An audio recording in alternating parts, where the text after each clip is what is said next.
Hey everybody, hope you're well, and it's James here with a part-time entrepreneur, and today we're going to have a look at the fascinating world of initial coin offerings. Now, the reason I want to have a look at ICOs is very simply, first of all, a lot of people asking me about them. Two, you can make an incredible amount of money out of ICOs. And the other one is I want to highlight some key reasons why I buy into projects, some of the key reasons what you need to look out for in terms of what's out there in the marketplace. So hopefully you're going to get loads of value from this video, and let's get into it really. So first one, you know I'm a geek, I love charts, love numbers. We can see the very early doors that, you know, ICOs were very far and few between them. They're quite rare, to be fair, in the 2014, 2015. And also they're very much based within currency and also sort of cloud as well. So, but as we've moved forward, we've seen one, an increase in the number of ICOs. And also, we've seen a plethora of different categories appear. So things like social media, gaming, you know, I'll call out a few here like funfair, and different elements of the marketplace. And we're sort of seeing very much a big switch that people can buy into ICOs, the use and me's of the world, where in the normal sort of banking world and all the rest of it, you know, that would be for high-end investors. Where actually we get to invest in some of what could be the most exciting technologies and companies that we'll see in the next 10, 30, 40 years, and we get to get in at the grassroots level through the ICO process. So that's very exciting. The big thing that sticks out for me though is there's a lot. So there will be a bubble of cryptocurrencies, of gambling, of social media, and all these different platforms, because they're not all going to survive. At best, 5 to 10% will survive as we go forward. There may be more. Obviously, if we get to like 10,000 ICOs, then, you know, see that the numbers will change. Now, one of the things I have seen is blockchain for blockchain's sake, and there are some absolute nails of projects out there that will never get off the ground, and there are some fantastic projects which I think will be absolutely huge in the future. Now, the other thing to look at is that the amount of money that these projects warrant, ask for, try to raise, all the rest of it. As we've seen, the #1 project was Tezos. I mean, I didn't even touch this. I wasn't even impressed with it. I wasn't even interested in it. And it's been an absolute nightmare for people. And they raised a whole bunch of money as well. You know, there's others in here that I could call out. Mobile Go, where are they now? And stuff. But there are some fantastic projects in here, such as 10x, Status, Civic, Basic Attention. I own all of those. I think they're very good projects. Again, raised a lot of money, but things like, you know, someone like Julian at 10x is very open about what they're doing, how they're progressing the company, and he's very open and honest about some of the issues as well. And sometimes people, you know, have a go at him for it, but I prefer that, him be honest about what's happening rather than try and cover it over and you know, not be honest about what they're doing really, because that, for me, that is a big tell about a company. So what we're going to look at now, 3 key ICOs. So these were big calls. So every now and again I make some big calls in my group where we really get behind some ICOs. And in each scenario, they've done incredibly well. And I'm just going to run through the performance, and then we're going to have a look at why I bought into them. So the first one was Koban Hood. You could have got in an ICO roughly around the 4.5 to 5 cents mark. I've put it at 5 cents. I got in a little bit cheaper because I got in with the discount, but I put it at 5 because it was roughly the average of my group. It went to an all-time high of 145. I'd called 146, so I was a cent off in terms of predicting the price. I have a very unique way of how I work this out. I've had to adjust it for cryptocurrency because it's, one, it's so unpredictable, and two, you need to factor in the old FOMO factor. So that was a 29-fold on your investment. So very good purchase. And also, even with the markets being absolutely hammered at the moment, you still 15-fold your investment, which is pretty decent. The next one was Utrust. So they had a set price. I didn't get in pre-ICO, I got in the ICO. So obviously the higher price, that went to an all-time high of 134. So again, 20-fold your money. So hopefully you're seeing a little pattern here of, you know, some very good quality calls, but also the big returns that you can make on ICOs. The next one is INS. Now, INS, you know, make no bones about it, a very much partnership with these guys. I think it's a fantastic project. It's within the realms of my expertise. Obviously, I work within the the grocery industry, so things like supply chain and all those types of things are very much down my street. And we can see here 97 cents, within 3 days it was at $11, so 11-fold your investment very, very quickly. I have strong belief in these projects, and actually that they'll play a massive part in the future of how we trade, how we pay for stuff online, and how we shop. Now what we're going to do quickly is have a look at the reasons why I bought into these. So obviously one of the big picks that we talked about there was Koban Hood. Now the things that really drew me into Koban Hood was, one, the zero trading fee. So the fact that you can trade for nothing, which is brilliant. Obviously a lot of people couldn't figure out how they do it because they were either illiterate and couldn't read the white paper, or they were just too lazy to watch any of the videos that Popo did. The next one is actually Popo himself. Now this guy he's a young, vibrant, talented young man, and he has a fantastic track record behind him.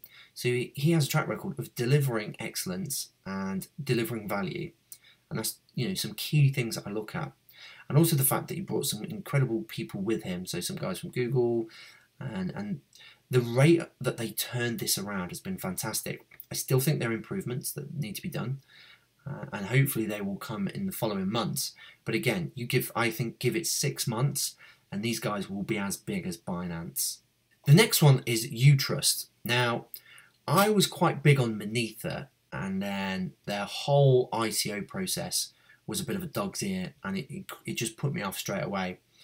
So I was looking for what is the next payment platform, and I ended up coming across Utrust.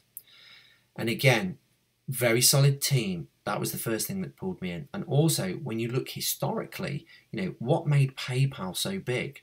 And it was this intermediate thing where, if you had a problem with your purchase or whatever, then PayPal would intervene.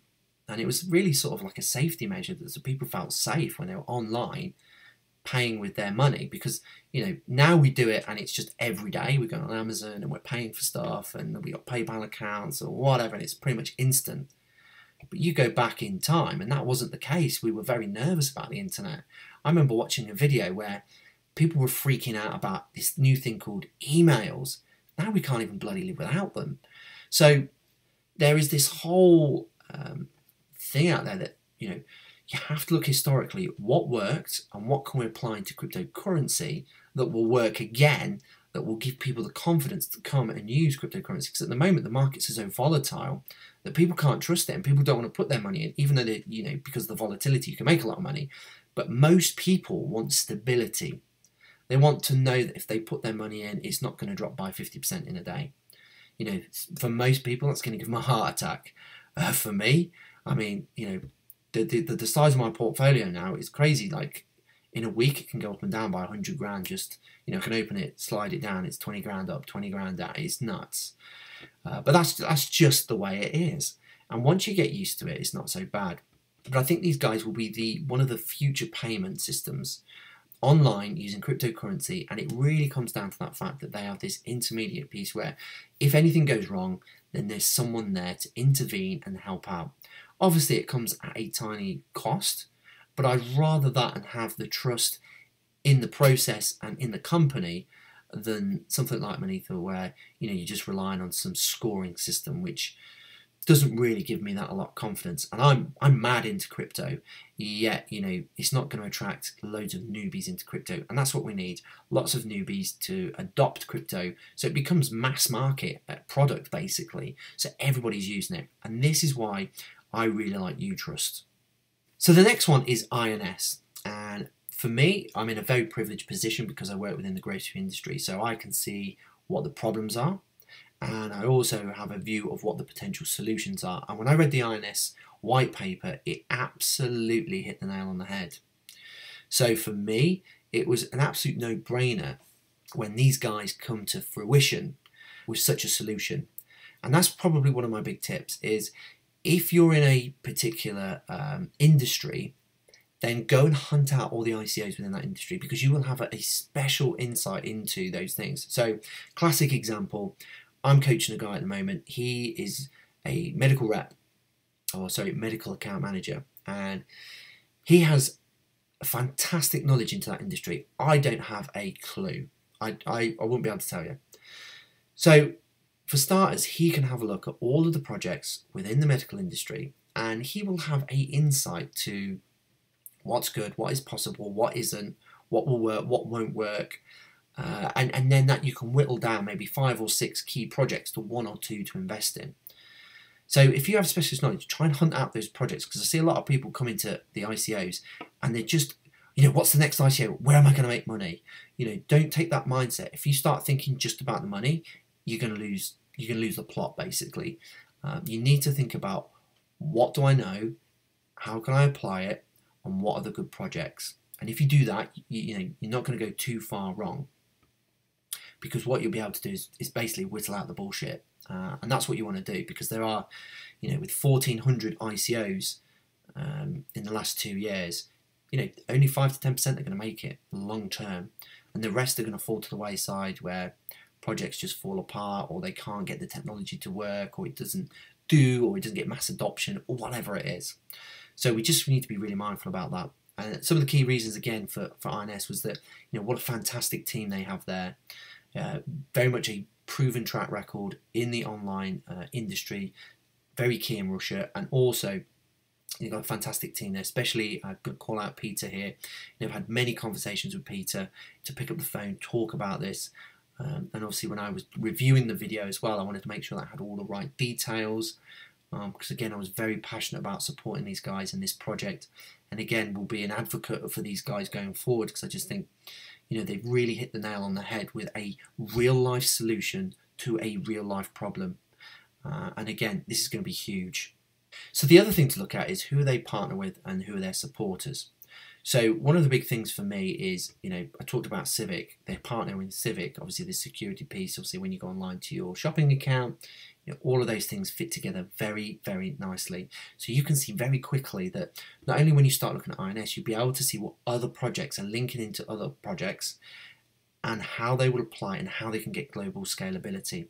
Now, obviously, with what INS is doing is to be a global online shopping platform.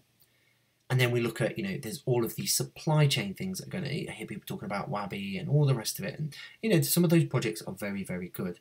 But the one that sticks out for me is Ambrosius. So these guys are linking in with Ambrosius. These are going to be a global project. When this takes off, Ambrosius is also going to be a global supply chain solution. So very much so, you need to have a look at, what are the other partners that surround certain projects, and also look for the good technologies. I mean, I am a huge believer in Civic. The fact that these guys are hooking up with Civic only gives me more little ticks in the box to say, made the right decision with these guys. So one other thing I would recommend that you would do is also have a look at their credit reports. So with some of these companies that are coming to fruition, they have either had previous businesses, or they say that they were linked to a certain project that was dead successful and all the rest of it. Well, with some of the credit reports that I'm able to run, I can have a look if they were telling porkies or if they were telling the truth, which is again another mitigating factor that I can look at. Now, we're going to start making these reports available on Crypto Rookies. If you want to try and download these yourself, I think that they're incredibly expensive. So I would advise that you head over to Crypto Rookies, and you'll be able to, when I do ICO reviews and these reports are relevant, we will provide them with the ICO report at the same time. So just a little something else that you can have a look at, especially if you're into accounts and stuff like that. You'll be able to read these very, very quickly and understand how well or how not so well those businesses performed. He's just a dude talking about crypto. So if you are looking to understand what ICOs are and you want a neutral view on these projects, then absolutely check out the Crypto Lark. He loves NEM. We make no qualms about that. He absolutely loves it. But all the other projects, he gives a very neutral position, a very neutral overview, and he speaks his mind, which is great. And he seems like a lovely, lovely guy as well. So definitely check this guy out. So my 3 top tips, do a lot of research out there. Too many people, I think, rely on tips on other people. The amount of times I see in groups where, what ICO shall I buy? Without doing any research. if you're buying into something, ensure that you read the white paper, ensure that you get a notebook and you have like notes on each project you buy in, and have the reasons to believe why you bought into it. Because when the shit hits the fan and projects start tanking because the markets are tanking, loads of people panic and they sell out, and then they forget what were those 3 key reasons that they bought a project. So ensure that you do your research, because it's absolutely critical. Watch as many YouTube videos as you can, find as much information out as you can. I do the credit reports, again, all on Crypto Rookies. We're going to be uploading them in the near future, so you can check out that sort of stuff. We'll be looking at a lot of projects, and we'll pull those reports if we're relevant, basically. So the other one is, it must solve a real life problem. Now, one of the things I am seeing a lot of is blockchain for blockchain's sake, like titty coin. Come on, again, if you're a lad, you go, hoo, hoo, hoo, it's all good and it's funny and all the rest of it, but it ain't going nowhere. It's a waste of fucking money. You're going to lose a lot of money on stuff like that, but it's going to get hyped, it's going to get pushed, you're going to end upside down eventually, because it's not going to take off. There's no way a bird's going to get a tits out just to get a couple of tokens. Now, it depends. If you do know some places like that, let me know. But generally, that ain't going to happen. You can email me at the channel, by the way. So you've got to think about projects of which ones are the real ones that are going to, some of them might be really boring. They might not be as sexy and exciting as you want them to be, but they solve real life problems, and that's what's going to make you money in the long term. And the other thing is, look for integrity. Look for a team with a valid track record, a team that when the shit hits the fan, they tell you about it. They're open and honest. One of the big ones that I love is 10x, because Julian's so honest, and sometimes he gets hit over the head for being so honest. But at the same time, I love the fact that he's so honest, because he hides nothing and shows everything, and that way there's transparency, and that's the big reason why we even get into blockchain, because there's transparency and trust. And he really lives and breathes that. If you found today useful, then please head across to Crypto Rookies. I'll be uploading a 2-hour video on the complete ICO, what you should be doing, how you should review it and stuff. Again, as always, not financial advice, just trying to help educate people. Now, when you go over to the site, you're going to find out how you can win a trip to Las Vegas, and you can sign up for the free newsletter. There's coin briefs, ICO reviews, forums, specific insight to my ICO calls, courses, the full Monty. So head over to Crypto Rookies and find out what we're doing there. Now, the other thing is that the channel and also this site is going to get a lot of heat soon. And the reason I say that is because we've just done a deal with a huge company that you would have all have heard of, that are on TV, that run most of the TV channels, and they're going to be doing a documentary. So, things are going to heat up, and the main reasons I'm doing it, and I'm not getting paid for it either, so making that very clear, is that I want to educate everybody about cryptocurrency, what's happening, and get more adoption of it, basically, very, very simply. But do it in a fun, friendly, and cool way where, there's a lot of people out there that have been in cryptocurrency 2 weeks and they think they are, complete experts. I've been in it in a year, and I wouldn't call myself an expert at all. I'm still learning every single day, and I try to treat people with the same respect that they're learning every day. And they might have been in 2-3 years or just a couple of days, but I try and treat everyone with the same respect. And I think if we all do that, when we're in forums and stuff like that, because a lot of trolls out there and stuff, that we would create this immense and quality community around cryptocurrency. So head over to the site, check it out, and again, if you've got any feedback, let me know at the channel. As always, you can follow me on Twitter or Instagram, and also have the cryptocurrency community group. As always, if you're new to crypto, not too sure, and you don't know how to buy into ICOs, then I do have the course link before. And head over to Crypto Rookies and find out how you can win that trip to Vegas.